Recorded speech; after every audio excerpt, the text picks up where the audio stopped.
नमस्कार मंडळी. जय जय रामकृष्ण हरी. विठ्ठल जय जय विठ्ठल. आषाढी एकादशी हा केवळ उपवासाचा दिवस नाही, तर हा दिवस भक्तीचा, श्रद्धेचा आणि पांडुरंगाच्या कृपेचा महापर्व आहे. असे म्हणतात की या दिवशी मनापासून विठ्ठलाचे नामस्मरण करणाऱ्या भक्तावर स्वतः पांडुरंग प्रसन्न होतो. आज मी तुम्हाला सांगणार आहे एक गरीब, निस्वार्थ श्रद्धा असलेल्या भक्ताची अशी हृदयस्पर्शी कथा, जिथे स्वतः पांडुरंगाने भक्ताच्या जीवनात चमत्कार घडवला. ही कथा ऐकल्यानंतर तुमच्या विठ्ठलावरील श्रद्धा अनेक पटीने वाढेल. म्हणून हा व्हिडिओ शेवटपर्यंत नक्की पहा आणि कमेंटमध्ये एकदा प्रेमाने लिहा, विठ्ठल विठ्ठल जय हरी विठ्ठल.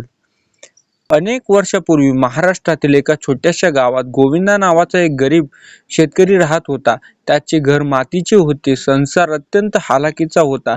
दोन वेळेचे अन्न मिळणेही कठीण होते. परंतु छोटीशी गोष्ट मात्र त्याच्याकडे अमाप होती, ती म्हणजे विठ्ठलावरील अढळ श्रद्धा. दररोज पहाटे उठून स्नान करून तुळशीसमोर दिवा लावत असे आणि रामकृष्ण हरी, विठ्ठल जय जय विठ्ठल हा नामाचा जप करत असे. त्याची एकच इच्छा होती की आषाढी एकादशीला पंढरपूरला जाऊन विठ्ठलाचे दर्शन घेणे. पण घरात पैसे नव्हते, पायात चप्पल नव्हती.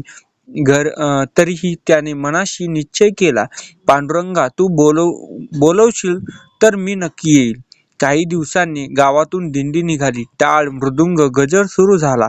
ज्ञानोबा, माऊली, तुकाराम. गोविंदाच्या डोळ्यातून अश्रू आले. त्याची पत्नी म्हणाली, आपल्याकडे पैसे नाहीत, मुलं उपाशी आहे, कसा जाणार? गोविंदा हसत म्हणाला, आपण चालत जाऊ. पांडुरंग आपल्या भक्ताला कधीही उपाशी ठेवत नाही. आणि तो दिंडीसोबत निघाला. त्याच्या हातात टाळ, गळ्यात तुळशीची माळ आणि ओठावर फक्त एकच नाव, विठ्ठल विठ्ठल जय हरी विठ्ठल. यात्रा सुरू झाली. रस्त्याला ऊन, पाऊस, चिखल, भूक, तहान, पण गोविंदाच्या चेहऱ्यावर समाधान होते, कारण त्याला विश्वास होता, माझा विठ्ठल माझ्यासोबत चालत आहे.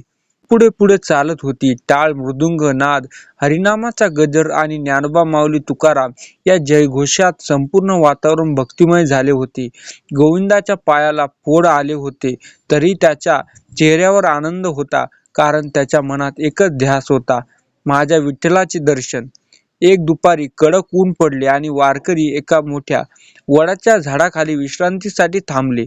सर्वांनी आपोआपली शिदोरी काढली, पण गोविंदाकडे खाण्यासाठी काहीच नव्हते. त्याने डोळे मिटले आणि मनोमन म्हणाला, पांडुरंगा, माझ्याकडे तुला अर्पण करायला काही नाही, पण माझे मन, माझी भक्ती आणि माझा विश्वास तुझ्या चरणी अर्पण करतो. इतक्यात एक वृद्ध माणूस त्याच्याजवळ आला.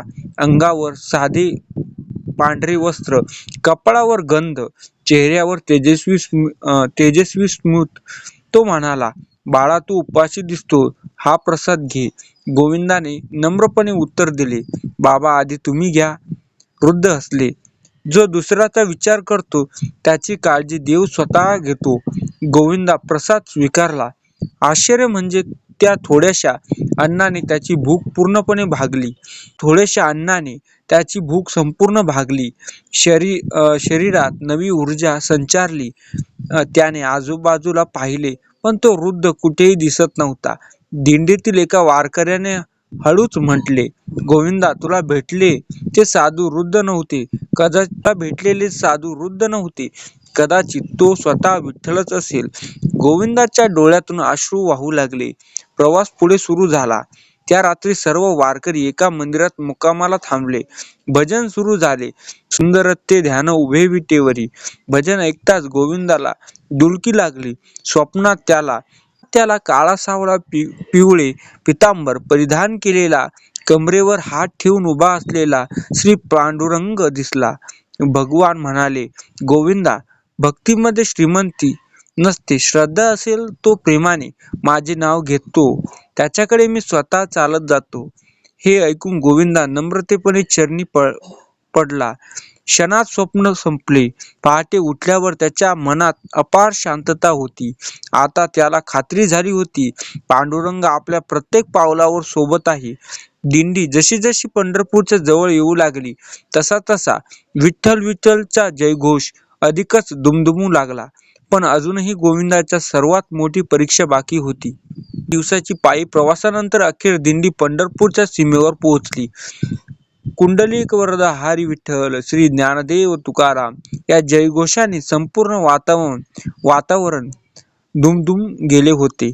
गोविंदा डोळ्यातून अश्रूंचा तरळले. दूरवर चंद्रभागा नदी दिसत होती.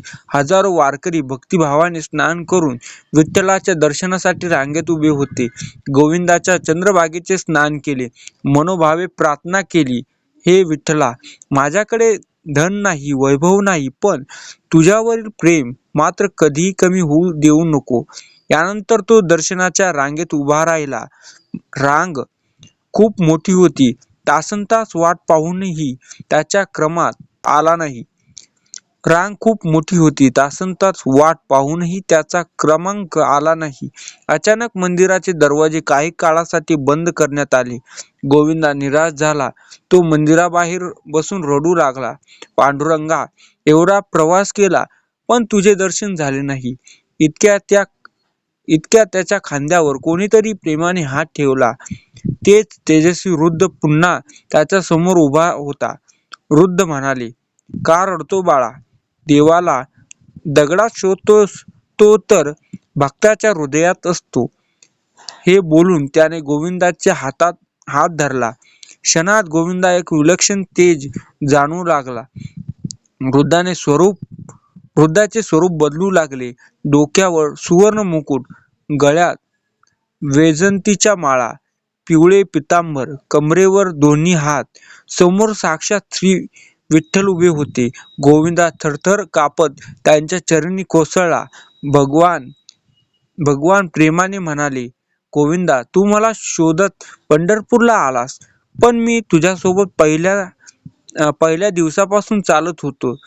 भुकेलेल्या वेळी प्रसाद देणारा वृद्ध मीच होतो.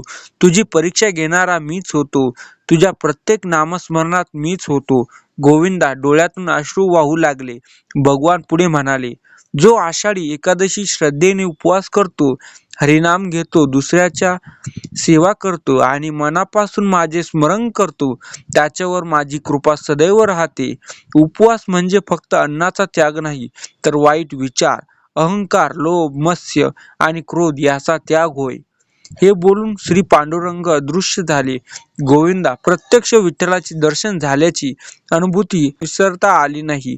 तो आपल्या गावात परतला आणि प्रत्येकाला एकच संदेश देऊ लागला, विठ्ठल दूर नाही, तो भक्ताच्या श्रद्धेत, सेवेत आणि नामस्मरणात बसतो. मित्रांनो, आषाढी एकादशीची ही केवळ एक तिथी नाही तर भक्ती, समर्पण आणि विठ्ठलाचे नाते दृढ करणारा दिव्य उत्सव आहे. या दिवशी शक्य असल्यास उपवास करा आणि श्री विठ्ठलाचे नामाचा जप करा. भगवद्गीतेत किंवा हरिपाठ वाचा.